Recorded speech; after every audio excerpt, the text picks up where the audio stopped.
विश्व 24 न्यूज हर पल आपके साथ। जे आम्हाला संधीच द्यायची नाही म्हणून तुम्ही म्हणायचं त्यांना देत नाही का तुम्ही संधी दिली तर आम्ही प्रूव्ह करून दाखवू ना। संधीची समानता नाही म्हणजे अमेरिकेची गोष्ट सांगते, गोऱ्यांनी काळ्यांना बूट पॉलिश करायला लावलं। तुम्ही रंगाने काळे आहेत ना, आपल्याकडे जातीने कशी तिथे रंग वर्णभेद, आपल्याकडे वर्गभेद। चुकीचं आहे, खूप चुकीचं आहे। सगळे इक्वल आहेत, माणूस आहेत। तर गोऱ्यांनी काळ्यांना सांगितलं तुम्ही बूट पॉलिश करायची, तुम्ही हीन आहात, तुम्ही खालच्या वर्गातले आहात ना, तुम्ही कृष्णवर्णी आहात, तुम्ही बूट पॉलिश करायचं। तर आयुष्यभर गोऱ्यांनी काळ्यांना खूप मोठा काळ बूट पॉलिश करायला लावलं आणि नंतर सांगितलं जेव्हा इक्वॅलिटीची गोष्ट होऊ लागली तेव्हा गोरे म्हणले नाही, त्यांना बूट पॉलिश शिवाय काहीच जमत नाही, त्यांना दुसरं काहीच येत नाही बूट पॉलिश शिवाय। म्हणजे बघा, तुम्ही आधी त्यांना संधीच दिली नाही कधी, आता ते सगळे इक्वल आहे। ओबामा वगैरे राष्ट्राध्यक्ष झाले होते, तर कळालं तुम्हाला? म्हणजे आधी काय करायचं, दाबून न्यायचं, दडपण आणायचं, तू बाई माणूस आहे तुला हे जमणार नाही, आणि मग महिला सक्षमीकरणाची व्याख्यानं द्यायची पुरुषांनी। डबल ढोलकी असतात खूपदा, घरात बाईला जात असतो आणि स्टेजवर आपण टाळ्या घेतो, हे प्रचंड चुकीचं आहे।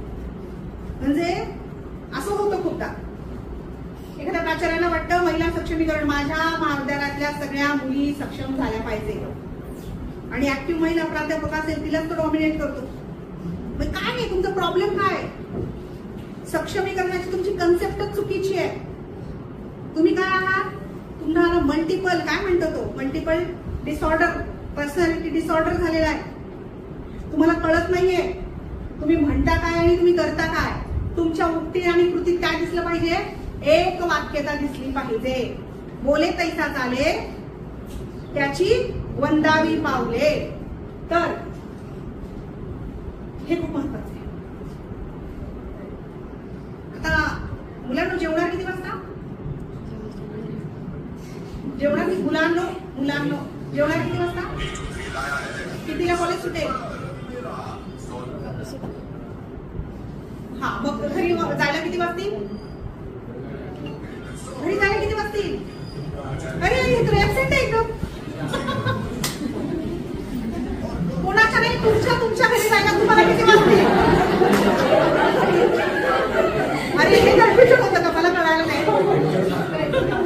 कॉलेज सुटल्यावर तुम्हाला तुमच्या घरी जायला किती वाजतील? त्यांना ते पण माहित नाही। वाळूचं घड्याळ नाही तुमच्याकडे? हातावर तर नसणारच आहे, बर आहे। आणि मग तुम्ही जेवण करायला घरी गेला, त्या आईने बनवलेलं असते, बरोबर? त्यात तुम्ही नुसता तुला माहिती होतं ना ही भाजी मला आवडत नाही, आज थोडा भाकरीच केल्या, मला पोळी आवडते, तुला माहिती आहे ना हे मला आवडत नाही, ते मला आवडत नाही, आणि तिने तुमचे सगळे लाड, तिने पटकन काहीतरी तुम्हाला शिजवून करून खाऊ घालायचं परत तुम्हाला आवडणारी गोष्ट, बरोबर आहे? दोघांकडेही गृहकृत्य दक्षता कौशल्य असणं गरजेचं। तर मला स्वयंपाक येत नाही ही काय रुबाबाची गोष्ट नाहीये, ही लाज वाटावी अशी गोष्ट आहे। कारण आम्हाला स्वयंपाक पण येतो, आम्ही नोकऱ्या पण करतो, आम्ही पैसाही कमवतो, आम्ही घरही सांभाळतो, अशी कोणती गोष्ट आहे जी व्यक्ती म्हणून आम्ही कमी ठरतो त्यात? मग आपण बाई माणसाचं काम आहे, अरे लाज वाटावी अशी गोष्ट आहे। तुम्हाला जे खायचे ते तुम्हाला बनवता येत नाही, आणि ज्याला येत असेल त्याला मी नमस्कार करते, प्रणाम, चला व्हेरी गुड। एकच बंद आहे इथे, तो म्हणतो मला येतं, व्हेरी गुड। प्राध्यापकांकडे मी जात नाही, ते काय करतात घरी करतात की नाही, मी मात्र माझ्या घरात शिकवलंय। मी नसताना तुम्हाला तुमची पोटं भरता यावी, निदान एवढं करता आलं पाहिजे। कशी मारणार आहे का? करणारच ना काहीतरी। लॉकडाऊन मध्ये पोरं अडकली होती हॉस्टेलवर, चिरून घेऊन राहत होती ती अडकली होती, मग मॅगी किती दिवस खाणार आहे तुम्ही? 2 मिनिट मॅगी किती?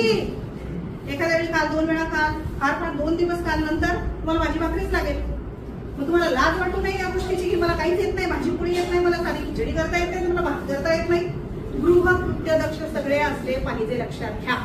जितेंद्र जोशी आला होता आमच्या कॉलेजमध्ये, मोठा अभिनेता आला आणि त्याने सांगितलं ते खूप छान आहे। तुम्हाला मी सांगितलेलं कोणी घरातल्यांनी कान टोचलेलं कधी कधी कळत नाही, म्हणून मोठ्या अभिनेत्याचं उदाहरण देतो।